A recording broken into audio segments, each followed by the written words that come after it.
started, my name is Linda Camden. You're here today for the ballot items Q&A session. First thing we're going to do, quite honestly, is just go through each ballot item one at a time. We're going to skip, so there's 6 ballot items. We're going to skip number 5, which is the all-in, because we know that's probably where a lot of the questions are going to be, and we have information to share with that. So we're going to go through all of them, with 5 being last. And Jim Remler, who is here. There you go. I asked Jim if he wouldn't mind consolidating, if you got the printed newsletter in the mail, you can see that some of those ballot items are pretty lengthy because they print out the covenant and the change to the covenant, so it's really long, right? And Jim thankfully summarized some of those for us so that we could just get right to the main topic of that ballot item. So Jim, can you come up and... Sure. Appreciate it. I'm Jim Remler. You know me from around guys. Ballot items 1 and 2 are really a pair together. It's about voting rights for homeowners getting 2 votes versus the 1 vote homeowners always got in elections.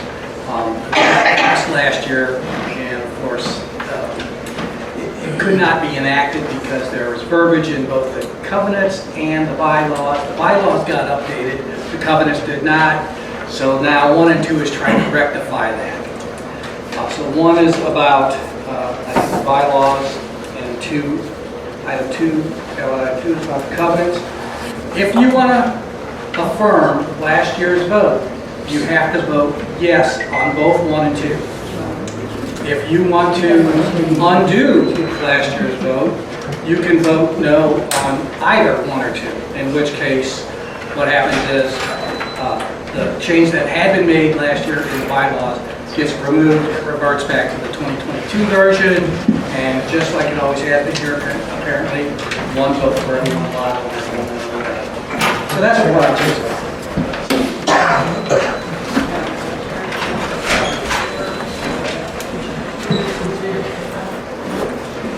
3 is real simple.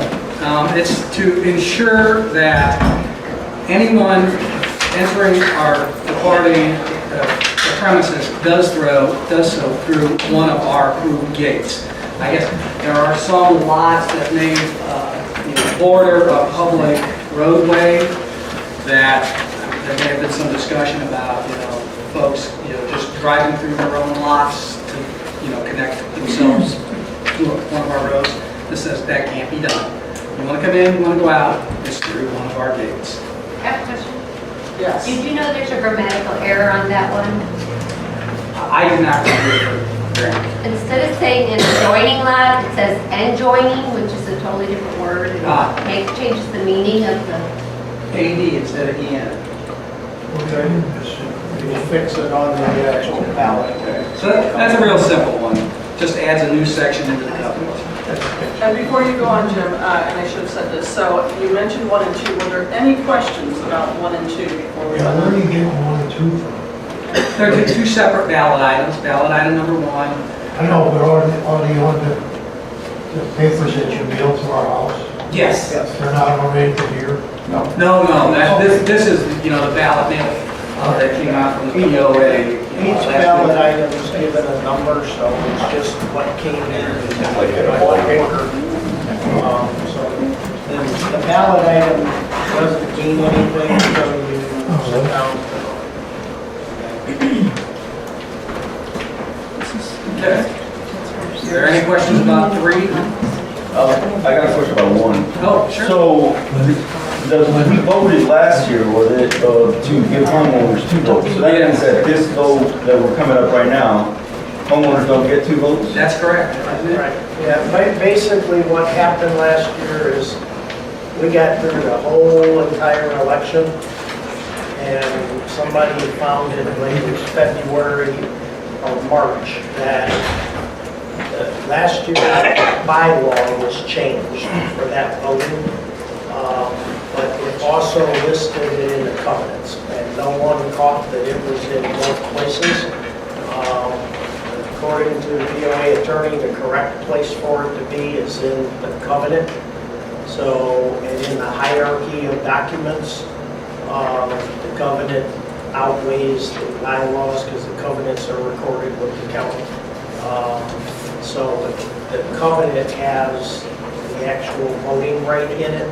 So even though we changed the bylaw last year, all it did was create a conflict, and the prevailing document has it still one. So that's what has to happen this year on it. So really, ballot item 1 is to change the covenant to what the vote was last year. Ballot item 2 is to remove the voting right duplication to the covenant, so it's only in one document, and the ballot item just refers to the covenant that contains the voting rights. It doesn't replicate it. So future boards, if there's ever a change to this, won't be tripped up on it. But this trip up, it went through the people, the owners that submitted it. It went through the board review, the attorney review, and it went out to 2,200 some odd owners, and no one caught it until after the election of February or so this year.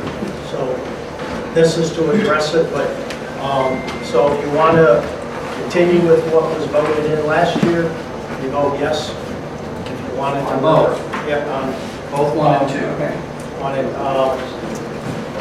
from that. So, yeah, well, if you were to vote no to item 2, it just keeps the duplication. Ballot item 2 actually has the 2 votes in it right now. So if you vote no on ballot item 2 in and of itself, it stays with 2 votes. The conflict would remain if ballot item 1 fails. But I think the verbiage we wrote is if ballot item 1 fails, regardless of the outcome of ballot item 2, it's going to revert to 2022 to get rid of the conflict. Right. On that. So, the intent of it wasn't really to revote last year. It was just to fix the documents so that they matched on that front. Glenn, if I could just add one thing overall, right? You got that newsletter. One is it's limited to 8 print pages. So, we don't have room to put 15 or 14 candidates, 6 or 7 bylaw changes, one of them being huge, and ballot item 5, limited space. So, what you see in the print, the ballot item, it is the exact bylaw or covenant that exists today. Then it has cross-throughs for what will be removed. It has notations of add. So if it's not a strikeout, if it's not an add, it is what's there today. Because somebody had asked me, it's like, what's this stuff the board's trying to pull about they can buy real estate? I'm like, that's not a change. That's not what's being addressed in these ballot items. That's already there. Go ahead. Okay. So we were talking about 3, and it seems simple. You come in or out through a gate, not through anybody's lot. Are there any questions on that? All right. 4 is just as simple. It makes an update to the covenants that allows any assessment late charges to be assessed at 2% per month as opposed to the existing 1%. Vote yea, it's 2%. Vote nay, it stays at 1%.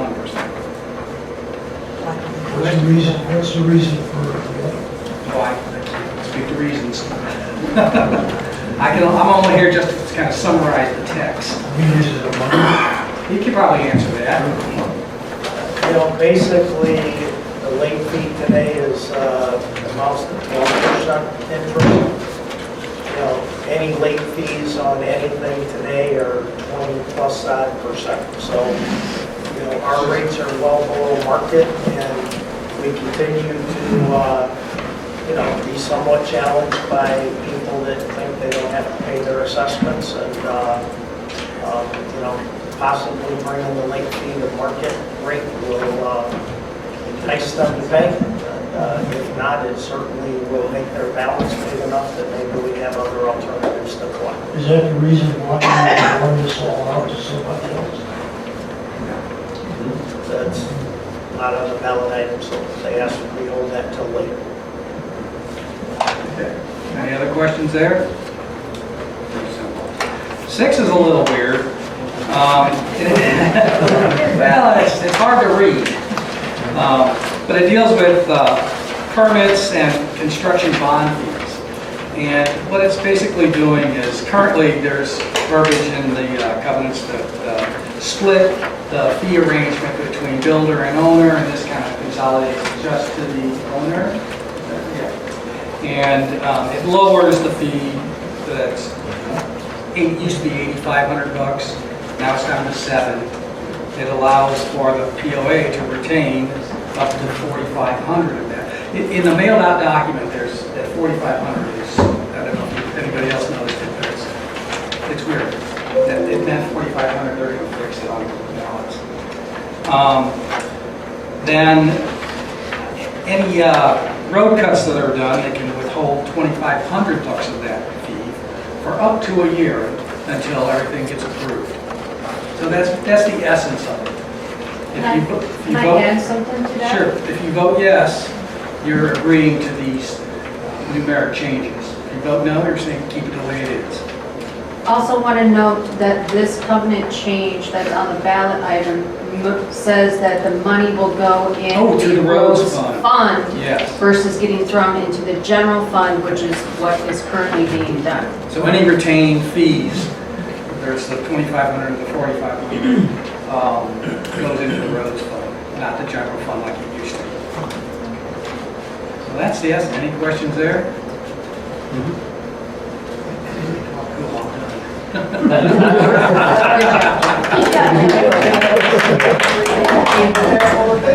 No.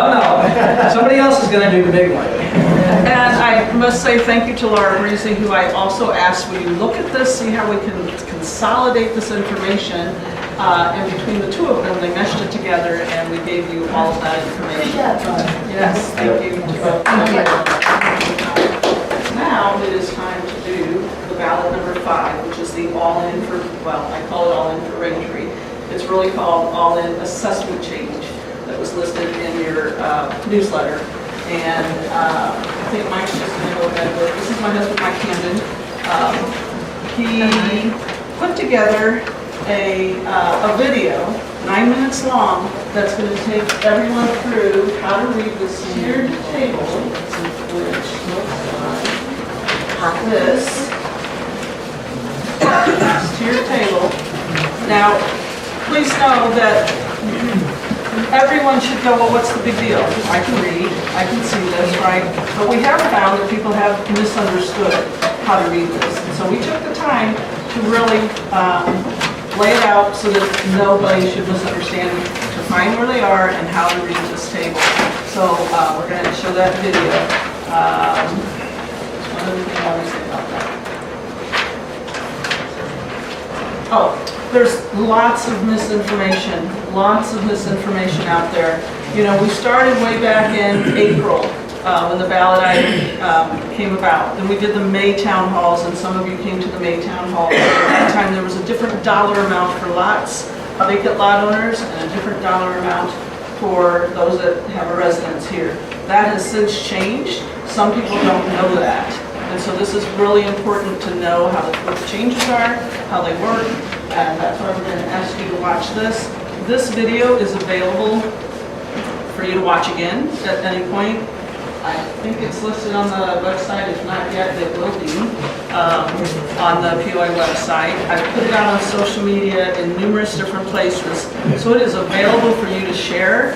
For when you find someone's like, I don't get this thing, watch this 9-minute video, right? It's just that simple. And again, it's not to insult anyone's intelligence on how to read words and numbers. It's just to help clarify. Thank you. Let me tell you that one. This one is a flyer that pretty much has a lot of the information that this has, but we decided to put it out in this little flyer format. These are QR codes, and so when you have questions about, well, where's the money going to go? Well, there's a roads presentation that was done on that, and there was a security presentation, and the lakes and property values, all this information is here. If you're not a QR code person, that's okay. If it's easy enough for you to do it, great. If not, there is a website, URL, here that you can just plug into your computer and watch all of these. We're not watching all these tonight. We do have at least one or two small that we will talk about, but let's talk about this next. Hi, I'm Mike Camden. I want to go over the all-in for Raintree tiered assessment table. It's part of the new ballot, and I'll cover some of the details about it. I want to make sure it's clearly understood, and if anybody has any questions, please bring them forward to us. This will replace the current 5% assessment increase plan that's been in place since 2021, and the COLA that's a part of it, which will start in 2027. Just to be clear, this is not an addition to current assessments. This is a replacement for the current assessment plan. It does not have an expiration date, but it does have a way to be reduced, and I'll go into that later. It's called all in because the assessment includes all the stickers: vehicle, golf cart, boat, kayak, canoe, they're all included. Hang tags and pavilion rental. Couple of notes. In Raintree, the POA defines lots per the original development plot maps, the way Raintree is originally laid out back in the 70s. This is regardless of boundary adjustments. So if you own multiple lots and combine them with the county, you should know that Raintree still looks at those lots as separate lots. The assessment covers all lots owned by the owner under a common deeded name, and includes up to 8 lots per sections 1 through 25, or up to 2 lots in the forest. I will go into more detail on this later. A residence is a home in Raintree, whether you live here full-time or not. And if a property owner has more than one home, each residence is assessed individually. Although there is no expiration date, the POA board has the option to temporarily reduce assessments for the coming year if they determine there is enough money in the bank to meet all upcoming budget items. As written in the assessment plan, new revenues will be spent according to the 5+ year financial plan, assuming adequate assessments are collected. The Lakes budget will receive at least 5% of collected revenues, a minimum $96,000 per year. Security will receive at least 6% of collected revenues, a minimum $115,000 a year. Roads will receive at least 21% of collected revenues, which is a minimum $400,000 a year.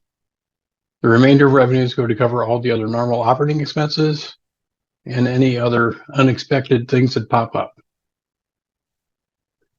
This is the proposed 5+ year budget. It is a 30,000-foot view of where the money will go and how it addresses the 3 largest infrastructure needs. In the first year, almost $800,000 will be dedicated to purchase and installation of biodredging equipment with treatment to lakes. Instead of spending more than $60,000 a year poisoning the lakes, this treatment will use natural processes to break down years of muck and restore healthy balance. The cost goes down steadily over 5 years and may eventually decrease more as the lakes stabilize.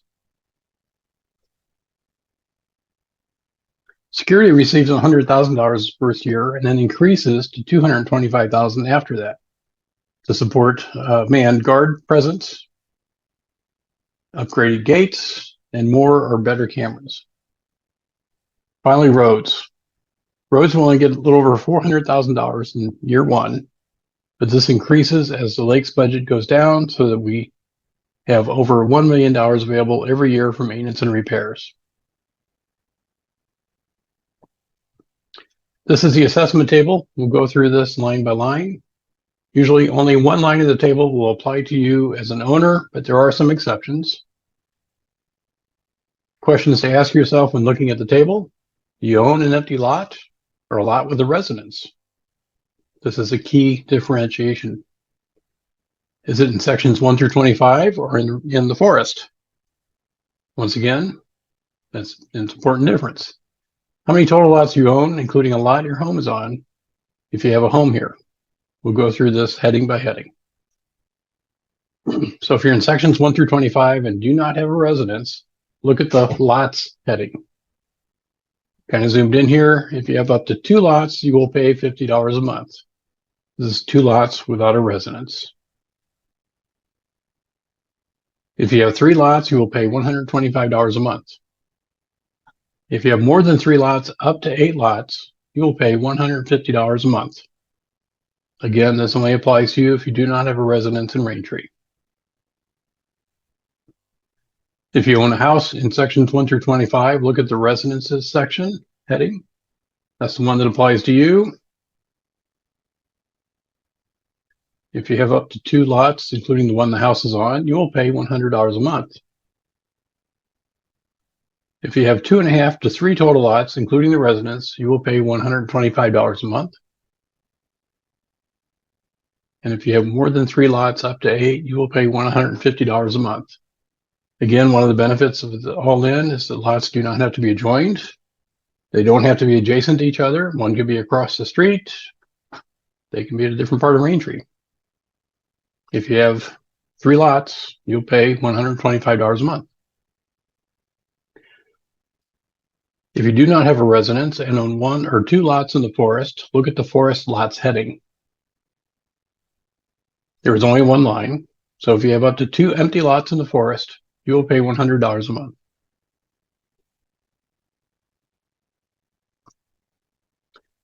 If you have a house in the forest section, look at the forest residences heading. Once again, there's only one line. If you have up to 2 lots in the forest, including a house on one of them, you will pay $150 a month. Exceptions. If you own more than 8 total lots in sections 1 through 25, the 9th lot gets assessed from the beginning again. So basically $50 for lot 9.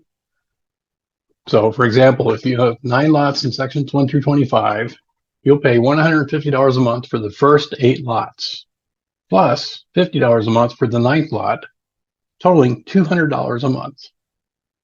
If you own more than 2 lots in the forest, the 3rd lot is $100. You pay $100 for the first 2 lots, plus $100 for the 3rd lot, for a total of $200 a month. Finally, a real-life example. We own 2.5 lots with a house. You might wonder how we have a half a lot. We split it with our neighbor. Our 2024 assessment was $611. Additionally, we paid $200 for auto stickers, a boat sticker, and 2 hang tags. So our total for 2024 was $811 for the year, or about $68 a month, or $2.22 a day. With the all-in, our assessment would be $1,500 for the year. All stickers will be included. So our total will be $1,500 or $125 a month, or about $4.11 a day. And a reminder that under the all-in, we go from an annual assessment to a monthly assessment. So everybody will pay by the month. Why we're all in? We were sold on Raintree because my wife Linda loves the beach on Autumn Lake. She said it feels like a white sand beach somewhere in Florida, and it's only a few minutes from home. When we have family and friends over, they can't believe how nice it is or how lucky we are to be here. I like being able to walk my kayak a very short distance to the cove to go fishing or just paddle around, or I can launch my boat and fish or take the grandkids tubing. And I like the trees around the house. They give us a nice feeling of being in the woods, and it gives us some privacy. We believe that living in Raintree is worth paying $4.11 a day to the POA to keep it nice and make improvements. Provide better quality of life for everyone that owns here. Thank you very much. So now this is where it gets a little bit tricky because I don't want to keep presenting without having you get the opportunity to ask questions. But let me just ask this. How many people here might be a vacant lot, that is, do not have a residence here? Raise your hand. Okay, so everyone here owns a residence here, whether you live here full-time or not, right? We don't, yeah, but we will be. Okay. We're both in both categories, correct. Okay, cool. Because as you can see on the table, since no one's here a vacant lot, let's just jump to the residences. Let me ask this. How many people are here that live in the forest, a residence in the forest? Okay. You're together, so that's 1. I don't know. You are in the forest. You're in the forest. In the forest? It's on the house. Oh, I said On 5 acre lots lots. and on a lake, but I'm not considered a forest. But forest, yeah, love forest. Did someone raise a hand back here? I did. Define forest, for me, I'm fairly new here. Okay. Who wants to define love forest? It's a section where the lots are several acres big. Oh, okay, no. And it's, I believe most of it's along Boys Drive. It's paying further than I don't even have 1 acre, so. So now, is there anyone here that believes they live in the forest other than? If you assigned it a section number, I think it's section 30. But it goes by TF to Ranger Forest. But its designation is a subset of the properties here. So Okay, so apparently most everyone here, go ahead. I have a question. It's been brought up a few times about the sections. And back in the day, there was a problem between one section and another section paying and not paying. Are all sections included in this to pay some? Okay. the only section variable is Raintree Forest, and that already existed in the old assessment model. Okay, so that tells me everyone's in this middle page of this table here, residences. So let's go to the 37 of you that might be here that are in the more than 3 total lots, including the residences. Anyone fit in that $150 a month club? Okay. Okay, and you guys see where you are there, right? So you agree with that, that's where you are. Okay, so 41 out of our count of 2214 is in the up to 3 lots, including a residence, $125 a month. That's Mike and I for sure. Is there anyone else in that one?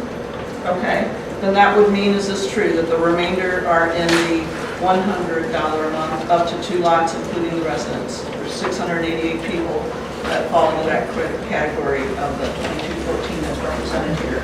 And I point that out just so that you know, because some of the feedback that I've seen out on social media is this isn't fair. You know, this isn't fair. The way this, some increase some don't. It includes all the stickers, so some people have a lot of sticker needs and others don't. But you know, it's an all-in. I'm going to address that just in my recent observation when I volunteered in the office during what I lovingly call Hell Week, which was right before the 4th of July holiday, where everyone was coming in to get their stickers before the wonderful holiday. There were lots of checks being written, a lot of credit cards being processed. There was a lot of admin time doing that. And later I'm like, if this passes, that goes away. You still have to get your sticker, you still have to do all that, but the individual payments doesn't have to be there. I'm telling you, it was a madhouse that week. Someone said that we had it set up in such a way for a flow of people that they thought it looked like a triage. You know, when you came in, it's like, okay, who's worst, who's there, and we did it. But we had like 9 people waiting here at the same time. Maybe the longest wait was 1 hour and 15 minutes to get them through the process of everything. But I just say that thinking, oh my gosh, we would have saved that if we were already all in, right? There were lots of volunteers helping out at that time. But so flip this, and you see, again, not that everyone needs this kind of hand holding, but example number 2 sounds like where everyone's going to fall. Well, most everyone, because this is just a one lot, a house on one lot. And just going through that example that Mike did for us, we're just asking, here's the thing, I should take a step back. Lots of misinformation out there, right? And a lot of people are telling people, just vote no, vote no, vote no. And if you read any of that stuff out there, it's like, yeah, everyone's fee is going to be this much per month, and they're not correct.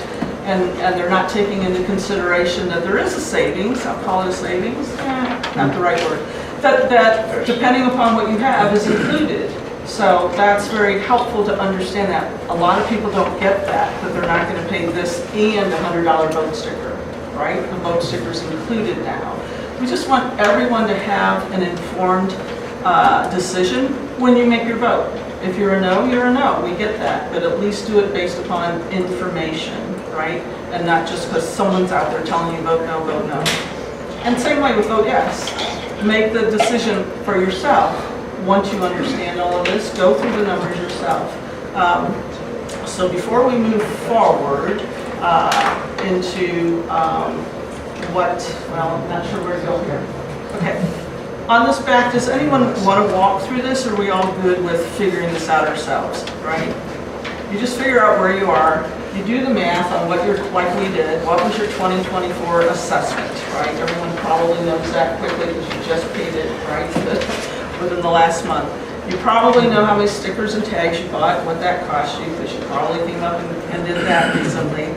And then if you care to, then determine, what your monthly rate is, and then compare it to what your 2025 rate would be, being all in, right? You find yourself on this chart, and now it's going to be this. Don't worry about the stickers, do the monthly, and then see. Because yes, it is an increase. It is an increase. Why is it an increase? Because the infrastructure needs it here, and that's where this comes in.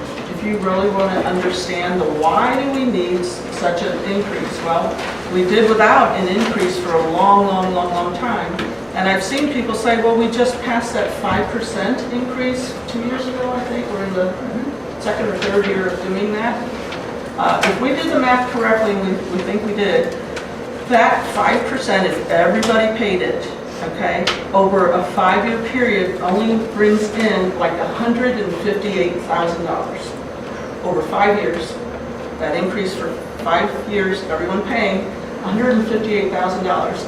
Now, I would love to have $158,000 in my bank account at the house, but it does not pay for the municipality, the village that we have here, for everything that we need. Some of the road repairs, John, you know anything off the top of your head how much a pothole or a stretch can take?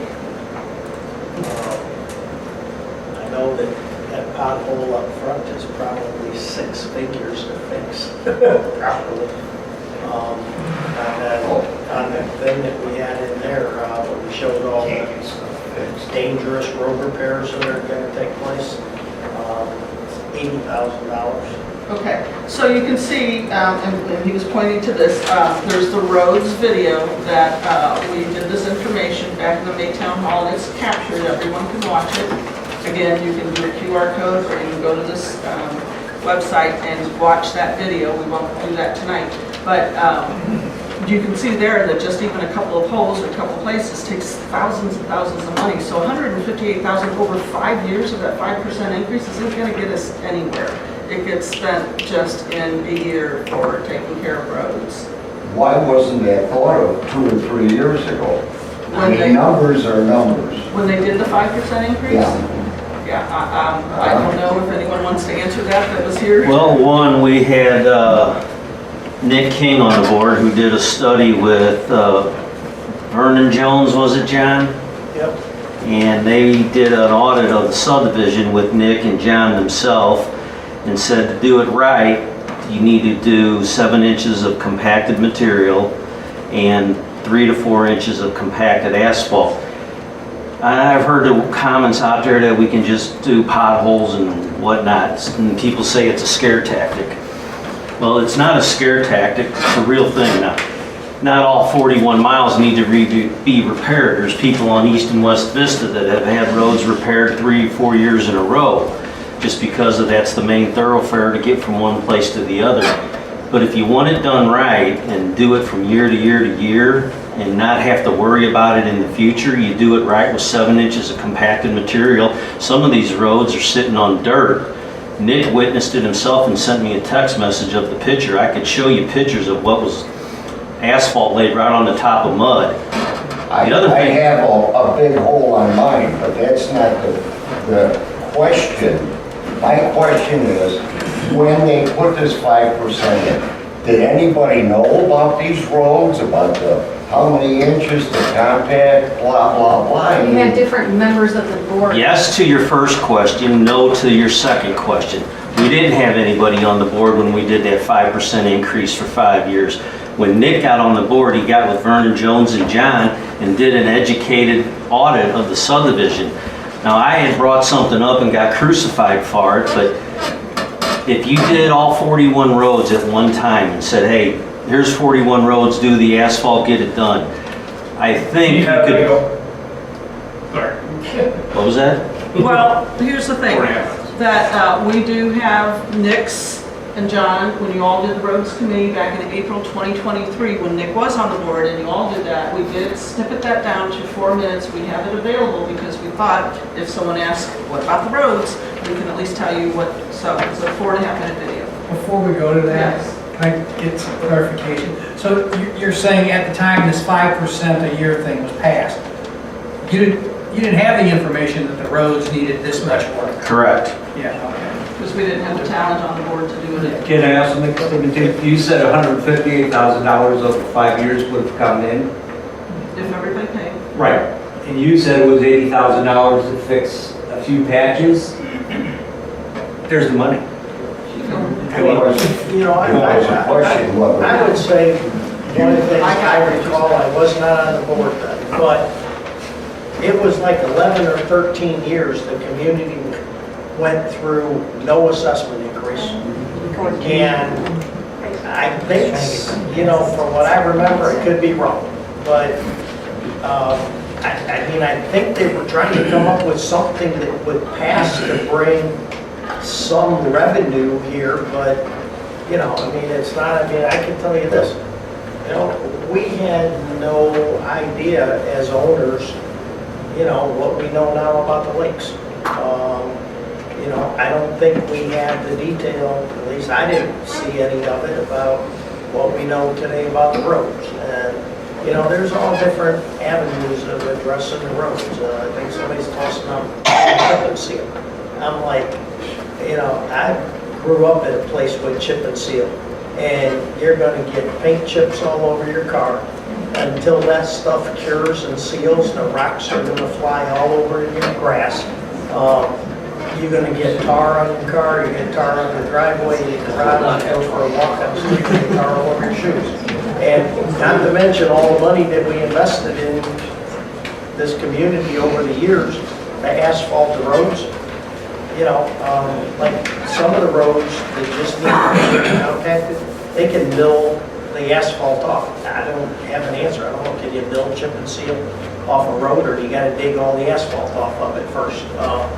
You know, but it's like, and we did, Denny and I did go down this path because, you know, it's expensive as can be to fix the roads long-term properly, but, you know, it was about half the cost to chip and seal the road as it is to fix it right. So let's play this. Can I, before you get to Nick's video, one thing I wanted to answer your question is, part of the situation that we're in right now is you had the lead being replaced out here, so we had the DNR replace, or whoever it was, the EPA help replace the roads. But when you take, and the situation is that we get $300,000 to $400,000 from them, so that takes it would do anywhere from 1 to 2 miles. You take 1 to 2 miles and replace it with the same like type material of 3 inches on mud or dirt, that $300,000 is just like flushing it down the toilet. So had we done back then, even, I mean, the original developers, had they designed these roads with 7 inches of ground up material compacted and probably 2 lifts at least, and I think Nick will address this, these roads could have been done right. The point I wanted to make out, it sounds crazy, but if the POA could apply, based on getting this approved, that would be the collateral, get a $12 to $15 million loan, you could probably, the money you would pay in interest over the time of that loan, you would save in the cost for somebody to come in here and say, let's do all 41 miles at the same time. The problem we're having is they come in and do a half a mile or a mile. It's bringing equipment in, bringing equipment out. You just don't get any kind of discount, and then you're bound by the weather. So that's my 2 cents on it. We have been going since I took over this committee, and we have been graciously accompanied by a bunch of great people to kind of go through a plan of what we want to do for this roads committee and how we want to go moving forward. Long story short, we have been given EPA money due to lead in our dirt. The trucks that came in to remediate the lead basically caused damage to our roads, and we got a total of $1.2 million-ish. 1.2 to 1.5. 1.2 to 1.5 over the last 4 years, in increments of $300,000. Our annual roads budget in Raintree, informally, is about $215,000 to $225,000 a year, which is a third of our total revenue inside of this building. So for every $1 we get here, 30 cents goes to the road, basically. With the EPA not doing that anymore, we're left with only fixing the roads at $215,000 a year, which isn't enough for the 38 miles of roads that we have here. You'll see it all over Raintree. You'll have places where, you know, there's, how do you graciously put it, John? Drive around them or fall into them? Drive around or fall in it. So there's roughly 18-ish of those locations in Raintree, and there's also a lot of places where you have the alligator cracking. And what that is that asphalt is dried, it's old. The sun's baking all the tar off of it, and then as cars go over top of it, dump trucks, garbage trucks, it'll eventually break and become something you have to drive around or something you're gonna fall into. So for the last 4 years, we've taken our $215,000 plus roughly $300,000 from the EPA, and we've been using about $500,000 each year to fix the roads. That was at the end of 21 was the last time we got that money. So last year, we spent $215,000 on our roads. Of that $215,000 and of those 18 locations, we fixed 6 locations. There were 32 locations. So. Yeah, there's 32 locations, excuse me. There's 32 locations where you're gonna fall in it or drive around it. Of those 32 locations, we fixed 6 with $200,000. We also had to put in a new cul-de-sac for someone, a new owner that had built a house in there. So the money goes away fast. So we kind of started the roads committee with, what does this look like? You know, I just took over recently, so what does this look like as far as us and how we're gonna fix it and what do we need to fix and what do we do? But then also, like John and I have been trying to do with the board, is figure out what we're gonna do for the next 5, 10, 15 years. So the way to really kind of eat this elephant is really one bite at a time. So we wanted to kind of come up with an idea of how much it would cost to get us right with the roads. So we're now just maintaining the roads that we have and fix what we need to fix, but we're kind of ahead of the curve. I and John feel as if we are falling behind the curve with this $200,000 a year. It's not enough to fix everything that's breaking. So we have 32 places. Of those 32 places, the $200,000 is gonna fix 10 of them this year. But in next year, there's gonna be 15 more that come. So eventually, in the next 5 years, we're gonna be well behind the curve and we're gonna have more spots to fix that we can't get to. Well, the quote to fix the 32 spots was $510,000.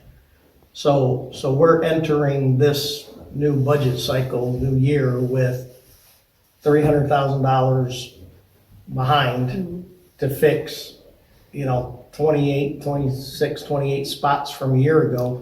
That doesn't even account anything that's cropped up since summer of last year.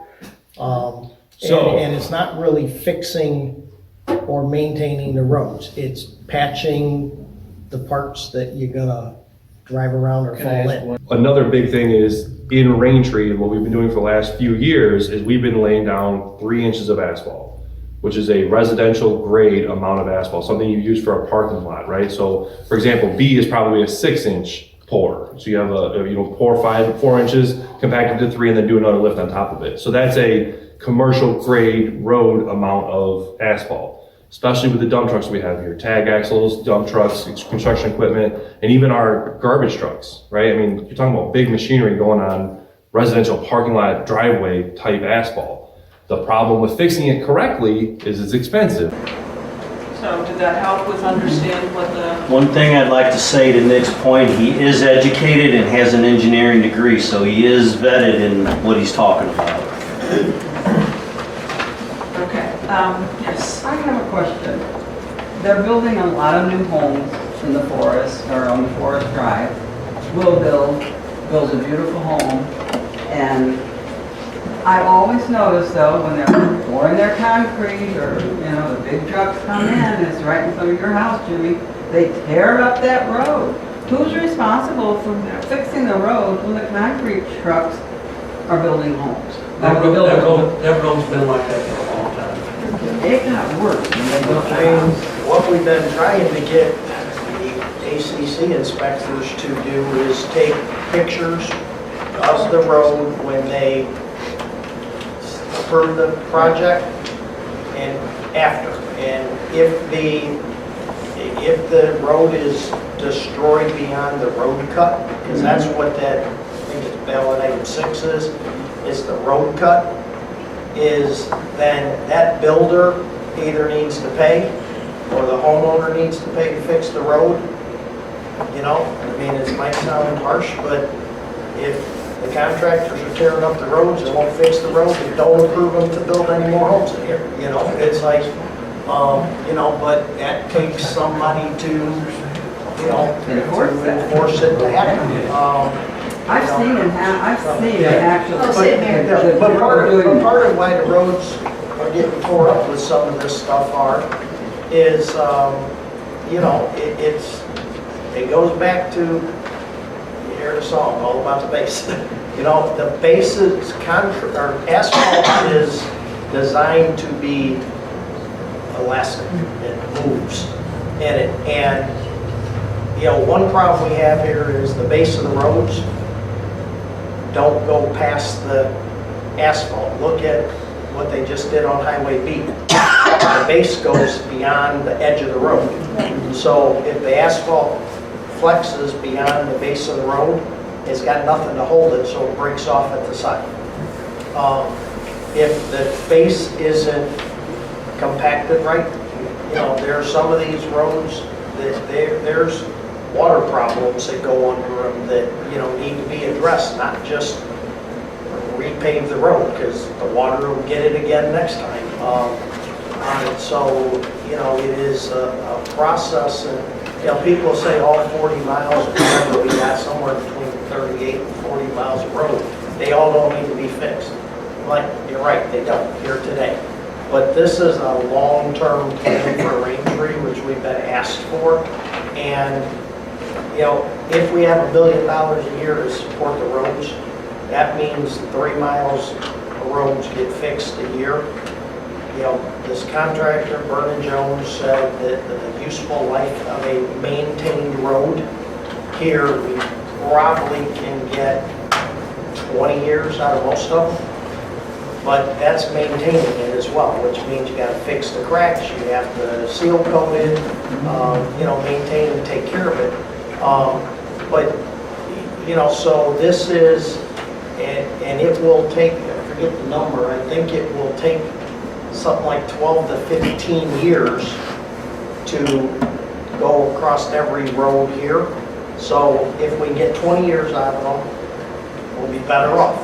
If we get 13 years out of them, by the time you get done once, it's time to go again. So that's why the number is as big as it is. And ultimately, if you go through the detailed budget files that are on the website, the roads are the elephant to this community. It is the biggest single expense that we will face, and the longer that we leave them, some of these roads right now, we can extend their life if we could just maintenance them, but we don't even have the money to go through and maintenance them all. And if we don't do it, you're probably getting in that 13-year range, not the 20-year range out of the road. So some of them could absolutely be saved, but $200,000 in roads isn't going to make a dent in it. You kind of take a question, Jimmy? When trash trucks are in here 4 or 5 days a week, why can't you restrict the size of trucks? They do it in other subdivisions. Kent can probably say he was the one that picked up and finished the contract. Did you hear the question, Kent? He said, why can't we get mandate that the trash pickup use smaller trucks? No, just come one time a week. And They do come, they come once a week to pick up trash and once a week to do recycling, and they can't use the same. Once every other week for Once every recycling. other week for recycling. But if we make them go to smaller trucks, if you want them to pay a roads fee, they're not paying a darn thing. They're just gonna raise your rate. They're gonna pay. Well, they already have raised They it. just raised the rate. Right, or they'll pull out. And if we can't get a trash contract to come in here to do it, then you're gonna be loading your trash in your car or taking it to a dump somewhere. You know, so I mean, it's, you know, I mean, I think Kent negotiated the best we could, but if we didn't re-up a contract with a trash company, their rates probably would have doubled or more. Joe was next over here. Yeah, a couple things I want to say. One thing about the trash. They only come in here one day a week to pick up the trash, one day every other week to pick up the recycle. They're commercial grade trucks. If you build your road like a commercial road should be built, you won't have any damage by this truck. If you build subpar roads, people have damage. So what it comes down to is, do you want good roads or do you not? If you want good roads, you build them properly. That takes money, okay? You go down 141 or 21, they build roads. The people that come in here and fill holes don't build roads. We need somebody who's going to contract and build a road that's meant to handle 1,000-pound trucks. That was Vernon Jones, Joe, just for your information. They do commercial asphalting. They did it in here. They didn't do it in here. But I've seen. That was West Paving that did all this, to my knowledge. The asphalt, and it's subpar. Correct. You've got to have a strong road. It doesn't matter what size trucks on it. Trucks are trucks. Once you're getting tractor trailer trucks everywhere. A trash truck is everywhere. So it's either a good road or a bad road. And if you have a smaller trash truck like you guys are wanting, you're going to pay more because they have to come in, go back out, dump, come back in, and come back out. So their cost of operation will go up, our bill will go up. Yes, it just went up. Let me, Question back here? one comment to that about Vernon Jones versus the other company that was in here. That might not fall on them. They might have come to us and said, it's going to take $1 million to do 3 miles, or do you want to pay $300,000 for 5 miles, or whatever the numbers may be. And I'd almost guarantee with the money we were getting from the EPA and the money we could afford, they said do it as cheap as possible. Well, it doesn't depend on what company it is. I wasn't putting a name on a company. I'm just saying that if we as a community want good roads, we need to build them right. I agree. And they'll last 20, 25 years. Probably, a long time. The state highway department does not replace roads every 10 years. That's because they're built correctly. Well, it depends what state you're from, too. I'm from Illinois, originally. It's every other year. All right, sir, your name, please? John Ruckle. John, thank you. I'm assuming we're responsible for Plantation Drive too? Does the golf course or the restaurant, they don't put any money in, I mean, especially the restaurant, you got some huge trucks coming in now bringing. We tried that with the settlement agreement that, if we could get this passed, that part of the maintenance would come from the country club, and we just couldn't get it. Okay. How about making the road toll? Make it what? Make it a toll road. Really? If you got a sticker, you leave, you're gonna go right through. So I just kind of wanted to clear up some of the misinformation out there that I've seen out there, that people are saying we're not spending any money on roads. We are, but they're the emergency road, the emergency spots. So we are driving around potholes. It's if you fall in, that's an emergency one, and hopefully we catch it before you fall in and get it taken care of. But another hot topic on this is lakes. If I can just address one thing with the roads. There's been a lot of stuff bantered around what happened to the roads fund. So I'll encourage everybody, watch the recordings of the meetings. There's a timeline for most of them. You can fast forward to the topic. So every year the board sets a budget.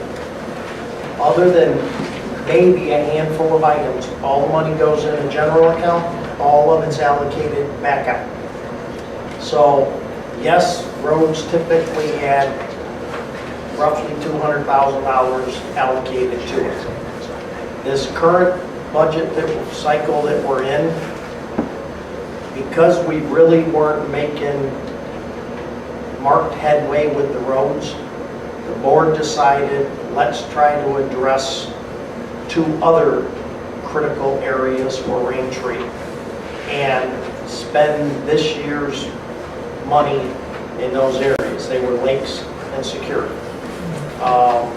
So some of the stuff has been done so far, some of it isn't.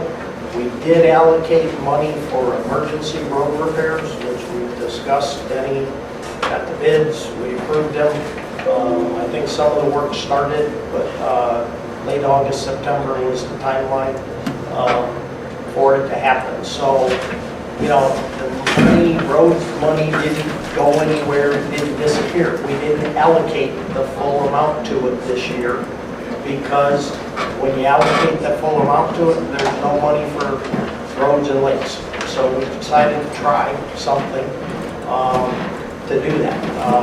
So that's the answer for that. Next year's board in 2025, they could, you know, they'll have and set the budget for what next year will be. So maybe it could go back to, you know, there's roads, it could be allocated, you know, a different way. But, you know, I think when you look through this stuff, this community has lots of needs and not enough money to go around for all of it. So that's behind all that. So we're going to jump to lakes because that's another, you know, where all this money is going to go to. And Brian Fink is here, and he's graciously said that he will share his opinion of what the lakes need. So Brian, I'm going to have you come on up. Yeah, Mike's going to video this and try to video it really good because his information here, I want to be able to share just that little snippet about what he says.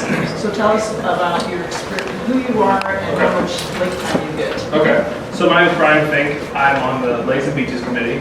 I've been running the fishing tournaments out here for 3 years. I moved here and they needed someone to do it, and I fished a couple times and they're like, hey, you should do this. I said, okay. So I kind of got thrown into it, but you know, it's a good group of guys, you know. I find myself not even going anywhere to fish anymore because I've made friends out here. I enjoy it so much, so I stay here and fish now instead of driving an hour and a half, 2 hours, 3 hours. But it seems like, from what I've heard from everybody, the fish used to be better. The fishing used to be better. Now, I don't know if, so I've only been here 3 years, so you guys kind of have to work with me here. So, you know, did we spray the lakes 10 years ago? Nobody knows. Okay, so when did we start spraying? Does anybody know? Can you know? More than 4 years ago. More than 4 years ago? So I only have the numbers for the last 3 years on our average fish size. I calculate every fish that comes in that's 14 inches or bigger. Okay, some years we have more boats than others. So the first year we weighed in 142 fish that were over 14 inches. Our average fish was 1.6 pounds. That was our average of our big fish. That's not including all the small ones we threw back. Same goes for 2023, 1.63. This year it's been a little better. It's been an average of 1.93. But the Missouri state average, I did some research today, should be, let's see here, 2.5 pounds average. Now that's average from 0 to however big. You know, however big, you know, a large one might get, you know, just crazy on the other end of the spectrum. So that's an average bass. So 15 inches, 2.5 pounds. We're nowhere near that. That's an average. And this is over 600 fish that we've documented. Just the big ones. That's not including all the rest.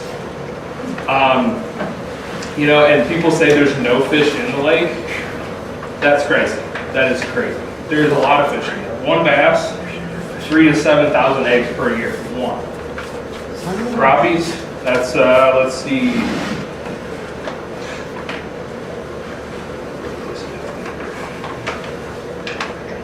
They have an average of 30 to 200,000 eggs per year.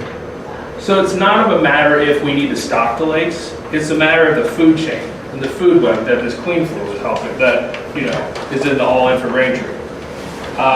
So 1 pound of bass, it takes 8 pounds of bluegills to make that 1 pound of bass. Crayfish, snails, and insects, it takes 58 pounds to make that 8 pounds worth. The zooplankton, it takes 410 pounds to make that work. Now that zooplankton eats something called phytoplankton. The phytoplankton, it has to start with 3,200 pounds to make 1 pound of bass. Now, if we're spraying a bunch of these chemicals in this lake, what do you think's happening to that phytoplankton, that zooplankton? It's killing it. It's killing the food chain. So if we can get something that's all natural and helps everything, we can get that big food web back. Hey Brian, real quick, does the clean flow, does that provide what you're asking for? Correct. Okay. So what it does is it takes everything from the bottom and it starts churning stuff up. So when we're spraying stuff, it brings everything to the bottom. All the copper sulfate brings everything to the bottom. So once that goes to the bottom, it creates more nutrients for the weeds that everybody hates in here to grow back up. So once that grows back up, we spray it again, right? 60,000 a year that we're spraying on this. And it keeps coming back. And every time we spray it, it just creates more muck. It creates more nutrients for everything else to grow again. So it's just a vicious cycle we're fighting. So once we have our fish here that we all know that are kind of on the smaller end, they're stunted now. Okay? The Missouri Department of Conservation released a handbook. It's called Missouri Pond and Lake Handbook. Right out of the book, it says per acre you should be taking out 20 pounds of bass. 20 pounds. That's a lot. So for Autumn Lake, they suggest us taking out 3,500 pounds of fish annually. Take it out. Take it out, yeah. Yep. We got slot size again. Correct, yeah. 12 to 15 is the slot, right. Yep, and then for Spring Lake, it would be 1,500 pounds annually that would have to be taken out. I mean, I don't see people taking bass out, so it's just and their lifespan is anywhere from 10 to 15 years. So every year, there's just more and more and more little fish. It's 2.5 times the fish you're catching now at the larger size at 2.5. Right. That's a lot of fish. And this is just some food for thought, and I know there's been declining shad populations, and that might have been what was kind of keeping our fish in check. And, there's a lot of fish, but we also had a lot of bait fish. I'm not seeing any out there. I don't know if anybody else is, but not really seeing the shad balls. Yeah. Who regulates all these guys coming in fishing during the week when you're not around? I don't know. I'm in St. Louis working 40 hours a week. I don't know. There's a lot of these guys come in. Oh, yeah. The deep or shallow anchors on their boat. They got Power two of them, Oh, yeah. They're primed for fishing. How do you know what they think out of this lake? You don't. And I've also heard stories of people coming here. There is smallmouth in the lake, too. But we try to, we don't really try to bring them into the tournaments. We probably just let them go right there. Don't even weigh them in. We like them so much, we just want to keep them in the lake. But there's been reports of people getting 5 each. Hey, let's get 10 smallmouth and go and throw them in my lake down the road. Yeah, that's cool. So we need to come up. Yeah. Same thing with the walleye. It shouldn't happen though if we have a sticker posted. Because I live real close to the lake. I drive across the dam every time I come out. I look at the post and see if there's stickers on there. Right. It's everybody's responsibility. What do you do? You can call out a complaint. Call who? You can call the office up here. There's nobody in the office.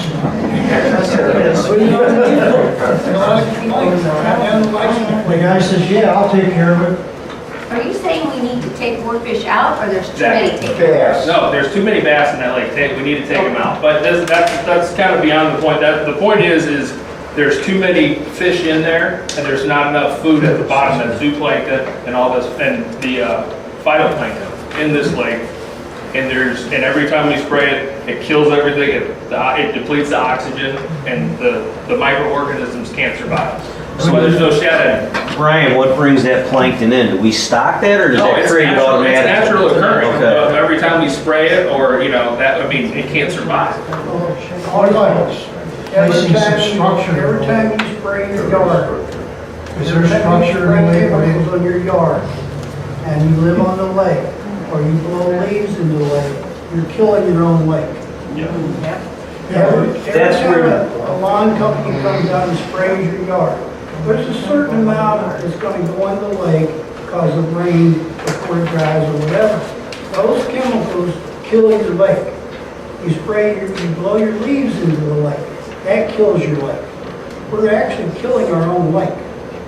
Well, that's where the clean flow comes in the process to naturally move the stuff off the bottom, to create an environment where there are nice sized fish, amoebas eat other amoebas and plankton, and it works. But if we don't regulate chemicals going in our lake, we're wasting our money to clean the lake. I think it's a great program. I've researched it, I read all about it. It's a great program for helping our lake. The problem is, you can't keep adding chemicals and junk in your lake.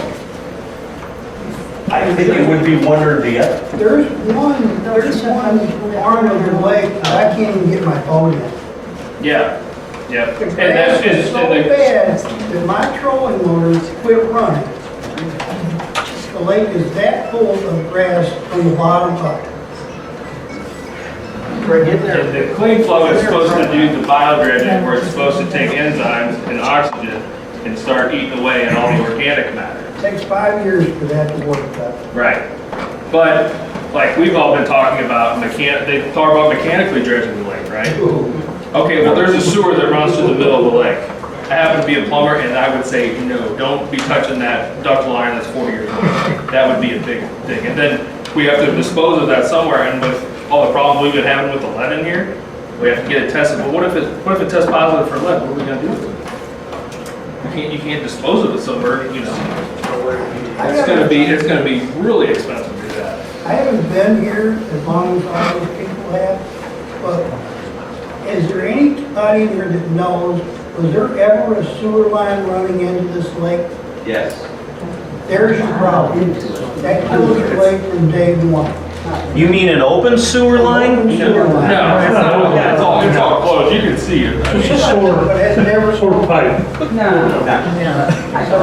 has. I must have been for damn toilet. That's why you don't want to dredge, because wasn't on the recording, was it? The line breaks, you're gonna end up having to tear the dam down. That's gonna be 4 years before there's water back in the lake. I agree with that. Bio dredge, it just makes sense and it's clean. Well, and I was a proponent of mechanically dredging because I'm in one of those coves that's really low, knee deep. And we built a boathouse 2 years ago. I had 4 foot of water all around my boat house. I've got places already right now, knee deep or lower, because of all the stuff comes in, the runoff. But mechanically spending all that money to do the dredging, in 2 years' time, it's gonna fill right back up, whereas the bio dredging is a continual thing, and it dissolves it in a manner that's gonna be good, and not making a hole for it to be filled back up. Kind of goes back to the roads thing, you want to build a good road, right? Something's going to keep maintaining itself, not It's just an electric bill. Right. As we move forward. That's it. I have a question about the lakes. Are you addressing the 2 small lakes in the forest? That would be in it, right, Ken? Yeah, what's that, winter and summer lake, that is. All 4 lakes. With clean flow, there would roughly be between 17 and 20 different compressors around all of the lakes. Okay. We have some big fish. I'm looking for my phone for the fish that my grandson got 2 years ago. It's a big fish. Yeah. We got big fish. And see, that's what, I mean. And we got big turtles. That's what I want to do. I mean, my son's 2 years old. I want to raise him up where we can catch him too, I don't want to take him somewhere else to go catch fish. Catch fish in the backyard, right? Thank you. Thank you.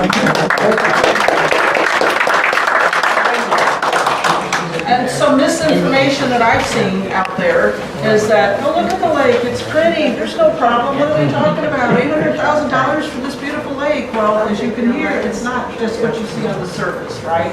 And I've heard people say, well, it's only gonna help the people that live in the coves. Why do we have to pay so much money for those people? It's a bigger picture, right? And we want everyone to get the full information like this so that you can make an informed decision of voting yes or no for the all-in yes. So I saw some misinformation that said that it might not work. Like if there's a chance that it won't work, the biodredging won't work. Is there any truth to that? Kent or Greg, you two are the... Yeah, that it's like not 100%. Is that on Facebook or Nextdoor? Yeah, yeah. Must be true. Anything is 100%, but Yeah. I can tell you that, you know, when I was a kid, I remember being told that every body of man-made body of water is born with a death sentence, right? It's gonna silt in, fill in. And we all thought that, and boy, our farm ponds would last so long and they'd fill in, and we'd build a bigger farm pond. But what we're learning now is it's more than just the silting in, it's all of this, a term called eutrophication, where, as Brian explained, that all these weeds grow, you kill the weeds, and all they do is provide fertilizer for next year's weeds, and the lake gets filled in. I saw the presentation that you guys with the water expert. Yeah. He was talking about the, what's that? That one that like removes oxygen from the water. Makes it Cyanobacteria? Oh, cyanobacteria. Yeah, cyanobacteria. Yeah, and so, I mean, nothing's 100%, but, you know, there's more and more places across the country that are using this sewage plants, lakes, ponds, everywhere. And, you know, aeration really is the key. The aeration and turning over, you know how lakes turn over twice a year? Yep. The thermocline moves and the whole lake turns over. They basically are turning your lake over constantly, which helps promote the environment that those phytoplankton need to grow in. But at the same time, they have enzymes and chemicals that eat away at that muck and provide more nutrient-rich water for them to drink. Kind of restrict them from this. Hold on, so we can make So, I mean, sure that conversation's it may not done. be 100%, but it's gonna, I mean, anything is gonna be a vote. So there's no, Okay, so... Yeah, there are companies that do it without the enzymes. The aeration, that is good. Oh, sure. Twist my. I know the cookies are great, so thank you for munching on those. Who has another question? Lake's question, sir? So these compressors are gonna be all along the lakes, is that correct? Yeah. Correct. Bank side. Screened and covered? Covered with Noise mitigation and all that? Yes. Okay. The best they can. I understand, there's gonna be some noise. The large ones have to be inside of a little Yeah, a little house. or something, and oddly enough, they last longer and work better if you put them on a mulch bed than if you put them on a piece of concrete, so they're actually quieter as a result. Yeah. The other ones are little compressors that, they're probably quieter than a swimming pool pump. I mean, there's really nothing to them. I went to Indian Lake and worked on it, you can't hardly tell them running. Well, I'm a fisheries biologist, so I understand this. Oh, but I just asked you about the noise mitigation on the on the compressors. So. The bigger ones do have to be in a house. Yes, I understand that. Any other questions on Lake? So, where the boat ramp is on Spring Lake, you know, that's at the corner of the lake that receives the south wind, and a lot of the leaves end up right there, pretty deep in that cove. Just, I mean, you can't stop the lakes from falling, right? And a lot of them are gonna blow in the water, and I'm assuming, you know, not everybody blows the leaves in the water, but it's just really, really shallow, and I didn't know if we could maybe dredge parts where the leaves tend to blow and end up, dredge some of the leaves out in the fall. I don't have an answer for that. Or extra enzyme there. period. What you have to wait for is, you don't know what the fall line was for that lake 10 years ago. So with all of these chemicals and all this growth going on, it has decreased the depth of the lake. So if you had a map of what it was 10 years ago, you might find out that instead of 2 people under there was 8 people. And that's the buildup of the silt. That has been taken care of. I think that's what she's saying. Yeah, my husband used to throw the leaves out at the end and try to burn them, but his hip back surgery can't do it anymore. Well, So they all do that. Kent has been working with He'll have to tell you. They just passed me on. We're looking at doing an analysis I about like it when it keeps going back and forth. storm runoffs. That'll help some. But, can I correct me if I'm wrong, it may take a while if it's deep, but bio dredging will erode the leaf as they Yeah, so I think like Linda said, you know, I mean, we can throw chemicals in there and make our lakes look like they're clear, there's no weeds or anything, but in the long run, we're not making it a healthy environment like Brian was talking about. It's not, that food chain has to be restored for a healthy lake. And really, aeration is the most important part of that, by far and away. The enzymes, these chemicals, help speed that process, that digestive process, but the aeration is by far and away the most important part in turning over the water and keeping and restoring the balance, I think. But I don't know your name, sir. Is that? Yes, you're on point. That's correct. Well, and Spring Lake hasn't been treated as often, and we've noticed It is a healthier it's a lake. lot healthier of a lake. We've noticed that. Right. It doesn't get the. It wasn't treated until this year. Yes, until now, which, It you got know, not liking got that. overgrown with algae, so we treated it with algicides. We can't treat it with herbicides because of the country club You mean the golf. that uses the water. But we don't want to keep pumping algicides in there either. I mean, we'd like to never put another chemical in any one of our lakes, but we're not there yet. We have to get this aeration system going. All right, I am going to jump us to security. I think we did good with roads and lakes, and again, in this information, there's even more about roads and lakes. Security, there's no one here to represent other than Dave, who gave us the town hall about security, but off the top of your head, does anybody have any questions about security? Where is the money gonna go with security? Who makes chocolate chips? He wanted to know who made the cookies. You bring them again, you'll have twice as many people next time. What is security? All right, Dave, you want to share, please? So basically, the security, and I've been involved in it only because I deal with it in my own business, and my brother was in the business when he came to work for us. It takes at least two types of personalities or events to catch somebody in a security or try to make it foolproof. You got four types really in this place that we reviewed. You got physical security, you got access control, and you got two types of video security that we interviewed and looked at and came up with a design. Physical security for 40 hours a week, round the clock, all year long is going to be somewhere between $225,000 and $250,000 a year. Hence, the cost of the 1 year for security, which is all the cameras, access control, and gate arms and whatnot. In my perfect world, there'd be spike strips, but I got outruled on that. It works at rental car returns, I can tell you that. The second part of security is, and this would be a roaming security guard as well, periodically through the day and night, more so at night, but there would be that off-shift guy that overlaps a couple different things in our time frames, and then we could have it around the clock on the entire 41 miles if we need to.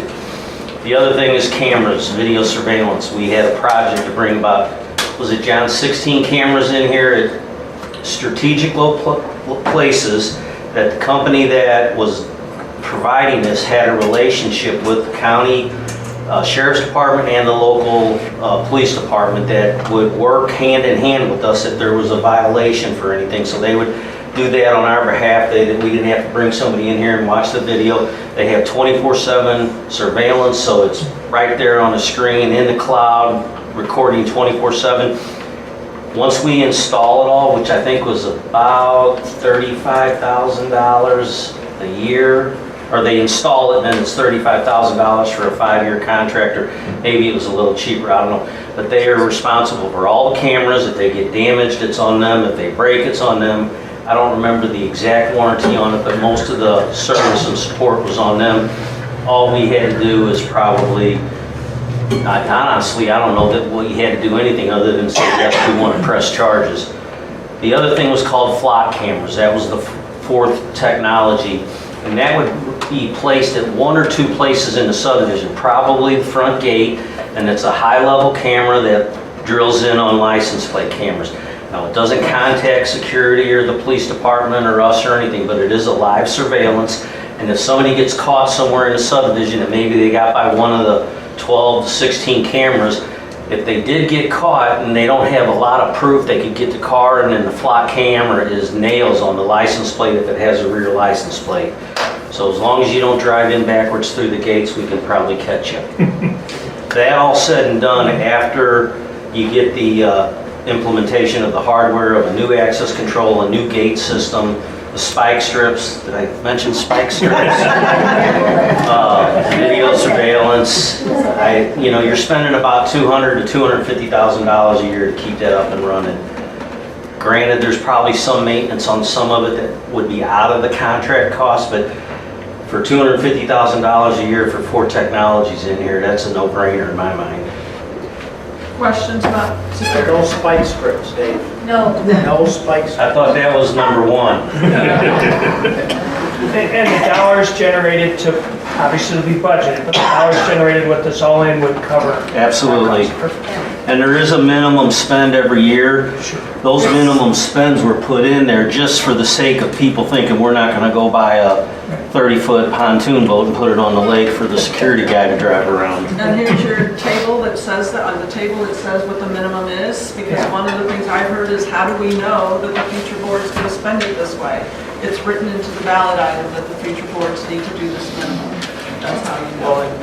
Well, and also to that is, it's written in the ballot item that they have to follow the 5-year plus plan. So if enough assessment revenue comes in to support the plan, they have to spend far more than that. That's just the minimum in case the assessment revenue doesn't come in. The other thing to the 5-year plan, you pick it up and lay it down for 6 through 10. You pick it up and lay it down 11 through 15. Probably by the time you get to 15, you're at a point where now we're starting to seal the roads a year later, and that's going to be a way less cost. But there is minimum spends on everything, and there's no way they could ever do minimum spends unless we have some major catastrophe out here. The next best thing would be to reduce the assessment that year. Okay, are we good on that? Yes. I'm just going to ask Dave, I mean, you're a lot closer to this than anybody, but like the security system, we know that a lot of the vandalism and other things that occur are from within Raintree, but that, in a front gate, people say, well, having a guard at the gate doesn't stop that from happening. But this system does, and it also communicates with the local authority, right. Correct? It somehow will facilitate us being able to say, yeah, we know who did this, and they will help us determine. Really, it's all, I think the majority of it is if we report some vandalism, they go back and look at the video and they do all the initial diagnosis and reporting it to the local authorities, and then I think it just comes back to us and says, here's your evidence, do you want to press charges? All that happens, and it's not neighbor against neighbor. It's right. It's just, hey, this happened, we know who did it, and we're going to pursue it. If I don't get invited to the next barbecue, it could be. You know, one of the things for everybody with this security stuff is, I mean, there's been some debate whether it's better off to have somebody camped at the guard shack, or is it a roving patrol throughout Raintree security? You know, I mean, my hope would be, you know, it's just a hope, no scientific data behind it, is that the camera system is what protects us with the coming in or the going. The roving security would be the ones that would hopefully deter and stop or catch the internal stuff that's going on. Correct. Because if you're not going in and out of the gate, you know, you're not there. But, you know, and I'd share this, you know, I'm not trying to throw Kent under the bus here, but I don't know that anybody has any concrete data that's been presented that proves that the vandalism and theft and stuff going on in here is from inside. You know, the one that we know that's in court, it is people let the people in here that did it. Because the person that's in this court case with the mailbox incident, he's not from here. So somebody let him in, so the camera system should be able to help identify and catch that, you know, aspect of it, so. No, I agree with you, John. It may not be people who live here, but they let their friends in. And They let their friends in, that's the key. the other things, and we would be able to capture that information. Right. Tilly? Where are we with license plate readers and the gate cards? Is that still, Well, would that be? the security with the access control would be all part of that license plate reader. So the gate. The big key is, do we have to force people to put a license plate on their golf cart? And I mean, you can buy them anywhere, or we could buy them and hand them out, but we would need something for golf carts, even though they're pretty self-identifiable, but then you can't, I mean, are actually license plate readers and RFID readers that will actually read it. The question that came up, and I don't know that we research this anymore because right now we don't have the funds to do it, but they were concerned that if the car behind you was right on top of you, would the car behind you open the front one, or would they tailgate in? Spike strips, folks. Well, yeah, I mean, there's some LPR things that have the license plate reader is that, you know, I think in Missouri, I'm gonna find this out now because I got one, is I don't think you have to have a front license plate on the pickup truck. You don't? No, on the back. On the rear. On the rear, Yeah, I believe it reads the front license plate, so, you know, you have a truck, you're gonna have to put the front license plate on it, or you're not gonna be able to get the gate open. Okay, we have about 10 minutes of what I still want to share with you, and then, of course, anyone that wants to stay and talk more, we totally can. But what I do want to tell you is a big message that I have for the all-in is you all came to get information, that's wonderful. Please make an informed vote based upon what we said here. This sheet, again, has more videos for you to watch. I've been promoting this for 2 or 3 months now. The information is here. When you are out and about and people are like, what is this all-in thing? I heard it's $150 a month. They're, you know, it's misinformation. They're not caught up to date.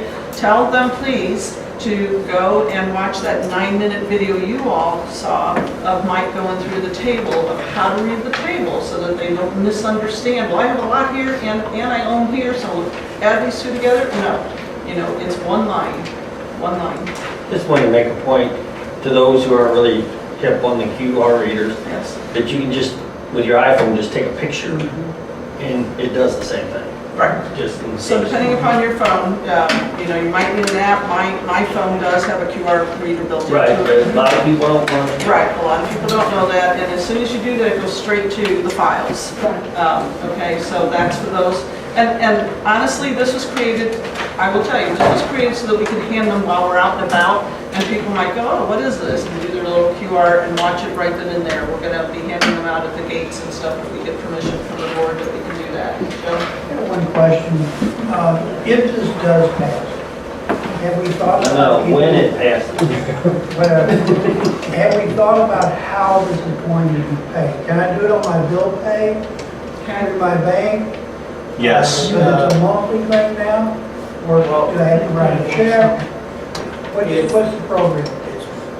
July of 2025 will be the first monthly payment due at the beginning of the month. If you opt to, you can pay it in full, but it has to be paid July 1st if you're going to pay it in full. Otherwise, it's going to kick over to monthly. With the professional service company, you'll be able to set up that they can initiate the payment, or you can initiate it through your bank bill pay, whichever option you want to take the monthly payment. I still have the option of paying annually?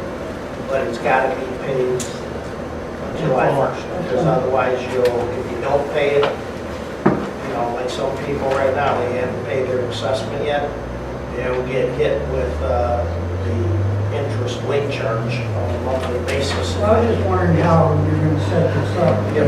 I pay my bills once a month, pay everything at the same time, through my bill pay. Yep, you'd be able to do it through bill pay, but if you are doing it through bill pay, once it's ready to go, you get a new place you have to send it to. Is the bill pay not the place we send our last assessment to? That was a joke. It'll be a new place. It'll be a different place. Yeah, let's hope. That was a joke. Okay, so, anyone care for popcorn, water, because it's up here? Well, you never ask. So one of the things when you're communicating to other people who need this information, because you're going to find them, and please do, share what you've learned here, tell them where to go to get the information. One of the things that we've been doing is, what do you love about Raintree, right? So we've been collecting little video snippets and stories from people. I would love to collect more if anyone wants to. We're going to show you the 5 I think that we have. Only take a couple minutes. If you're one of those people like, I have a story I want to share, please reach out to me and do that. You already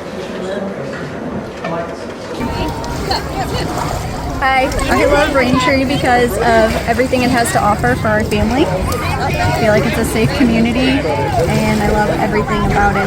Beaches and pools and golf course. I love Raintree because the fishing's pretty good out here. Have a tight-knit community with all the guys from the fishing tournaments. It's a good group of guys. Seems like, it's not just like a regular subdivision. You can rely on your neighbors. We're not just a neighbor, we're all a community, and that's why we're all in for Raintree. Okay, some of you are going to think this is extreme, but years ago, this neighboring gated lake community was thriving and highly sought after. The property owners kept voting against assessment increases year after year, which led us to where we are today. These pictures are the reasons why we are now leaving this once beautiful community and building our forever home in Raintree. Our new neighbors are absolutely amazing, and everyone we run into is friendly and welcomes us to the neighborhood, and we haven't even broken ground yet. We're excited about the 18-hole golf course, the pool, boating, fishing, all the activities that are put together for the community, and so much more. We're choosing to wake up every morning to the beauty of our surroundings here in Raintree. These are just some of the reasons we're voting yes for All In for Raintree. Please don't let these pictures become a reality. Protect your investment and vote yes.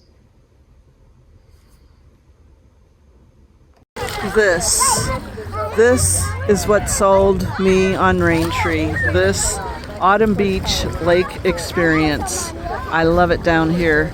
And can you hear the families here, the kids? They're all having fun. I'm not going to show you any of them. I don't want them on camera. But just listen. Yep, listen to the fun, fun. I love watching families. I love having my own family down here. My family looks and says, I can't believe you live here. And that's how I feel. It feels like Florida, just 5 minutes away from my house, the white sand beaches. It's just beautiful here.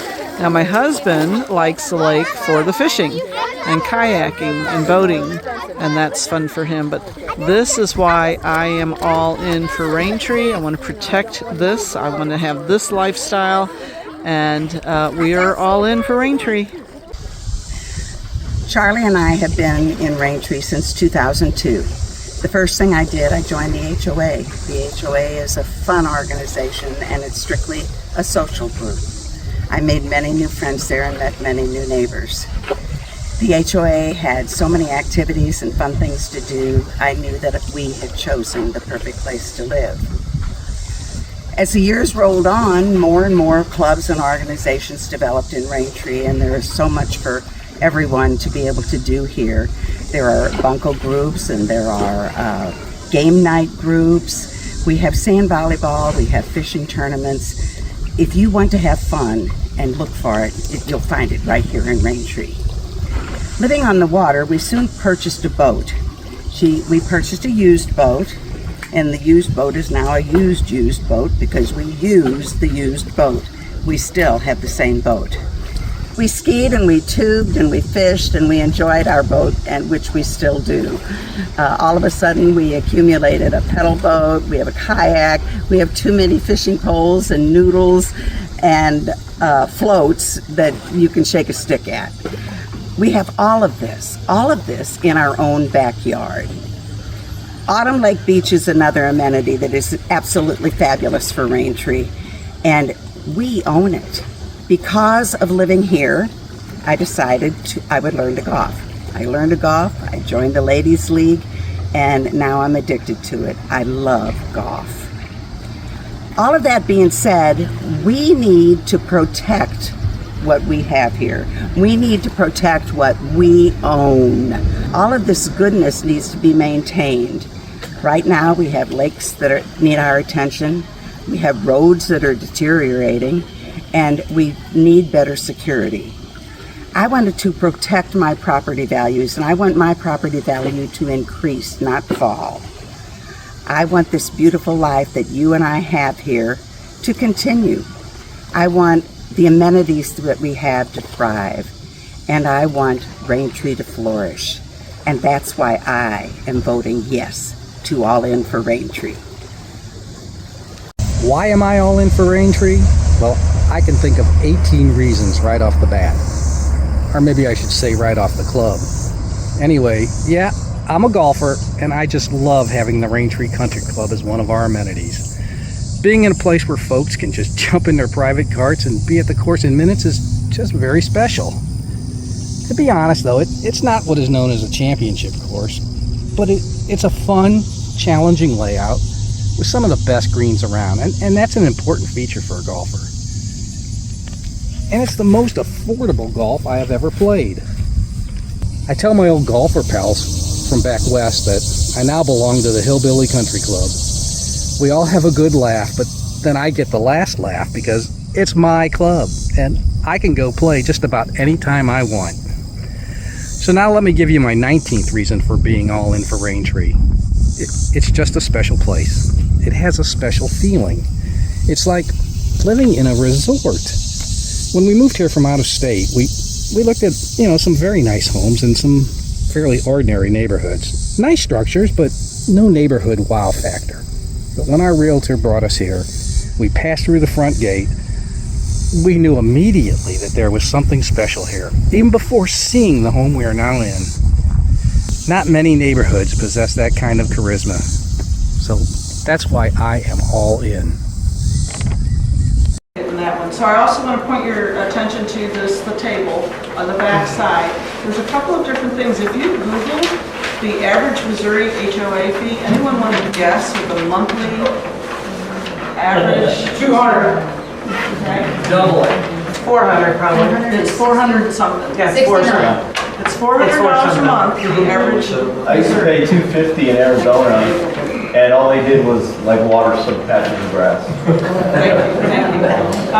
They were paying for the water. I think the average national is 200 something. Well, the minimum for subdivisions is 200 in Jefferson County. Okay. For HOA fees, just for the year. Okay, per Yeah. year, thank you. I was speaking per month. Were you speaking per month? Oh, yeah, per month, yeah. Per month. That was on top of the report. My parents paid $1,200 a year at Lake Shore, no house, just a little lot, not even on the lake. They're 2,200. We have friends out there. I know it's going up. We opted after they passed away just to give the lot back to Raintree, just because Lake Shore was. We don't want any lots out there. But what I'm saying is, I was surprised at how many are. Correct. And there's also, we did a lake communities in the area, that was at April Town Hall. That, it's hanging on the wall over here, but it's also accessible through the Raintree POA website. That's also at the bottom of this page. I just wanted you all to have reference of what other people are paying for their amenities. If anybody has any more questions, you can always, if you remember my name, I'm Linda at lindacamden.com, or there's an email address here that you can actually ask questions and dive into any of those. And I'm not saying you have to go if you have more questions. please share them now. Yes, I ma'am. have a question. When all in includes the tags and all of that, what about camping fees? Not all. Okay.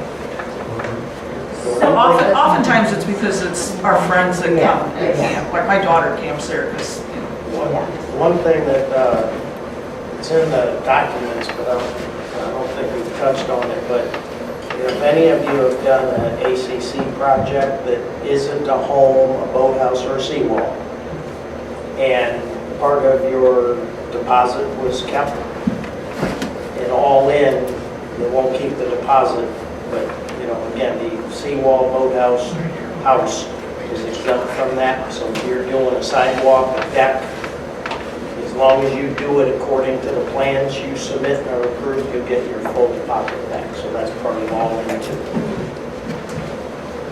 We tried to make it as all in as we possibly could. So. Okay. What about the pavilion?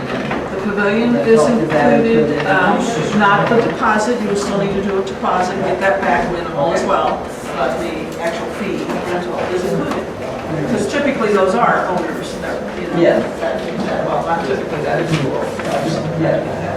So I have a question. Yes. So, like, if I were to do auto stickers, boat stickers, golf cart stickers, versus somebody that can afford to own these things, was this thrown in to sweeten the deal or something? Because I don't. It really came from, we got a lot of feedback that we nickel and dime everybody to death for everything out here, and why can't I just pay one amount to cover everything? So if I were to get one of these, do I have to have insurance on it though? Because my insurance is going way up. I don't know about everybody else, but that's like. Yeah, I mean, there's a fee goes away. You still have to meet the same requirements, you still have to submit the same documents to get the sticker, but the cost of the sticker is included. Okay, any other questions? About the ballot items, is anyone else here for any other questions? Are we done with the ballot items discussion? We're good with that?